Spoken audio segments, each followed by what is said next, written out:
السلام عليكم، شراكم ان شاء الله تكونوا بخير. اليوم جبت لكم كيك بالكاكاو بنين هايل ومشرب، وتقدروا ديروه حتى في لي زانيفرسير تاع ولادكم، يعني حاجه خفيفه. هنا عندنا 2 حبات بيض، نديرو مغرفه تاع الفانيليا حتى تعطي لها ذوق هايل، قرصه تاع الملح، نزيدو نضيفو الكاس تاع السكر. انا هنايا استعملت كيسان صغار لانه المول تاعي صغير، اذا استعملتو المول كبير استعملوا الكيسان كبار.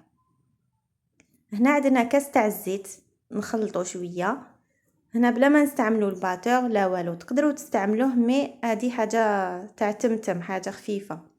هنا عندنا 2 مغارف كاكاو، لازم يكون كاكاو بني، 2 مغارف تاع النشا لا مايزينا، وعندنا كاس تاع الفارينه نفس الكاس اللي استعملت به الزيت والسكر. هنا استعملت كيس تاع الخميره كيميائيه. اذا درتو كاس كبير استعملوا 2 كيسين تاع الخميره الكيميائيه هكذا. هنا نخلو كلش في هذاك الخليط ونخلطوه مليح مليح. من بعد نروحو ندهنو المول تاعنا، ندهنوه بلا مارغارين ولا بالزبده. هنا شوفوا الخليط شحال جا شباب، يبان بالشوكولا. هنا ندهنوه بالزبده، من بعد نديرو الكاكاو. هنا ما نديروش الفارينه، حبيتو ديروا الفارينه ديروا، انا هنا استعملت الكاكاو هو اللي غلفت به المول تاعي باش يعطيكم نكهه بنينه هكذا كي تاكلوا الكيك هذا. من بعد نحطو هنا الخليط تاعنا كامل في المول وندخلوه للفرن 160 درجه، 160 درجه لانه المول تاعنا صغير.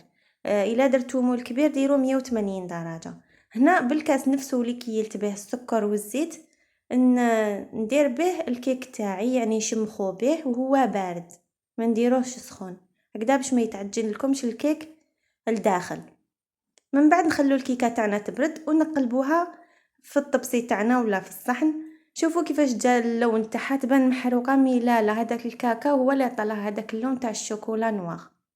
من بعد هنا شديت بو تاع تاع دانيت راح تعطيكم وحده ذوق روعه روعه روعه، ونديروه من الفوق.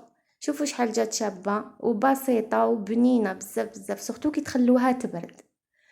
جربوها ان شاء الله تعجبكم الوصفه تاع اليوم، وان شاء الله في فيديو قادم. سلام عليكم ورحمه الله تعالى وبركاته.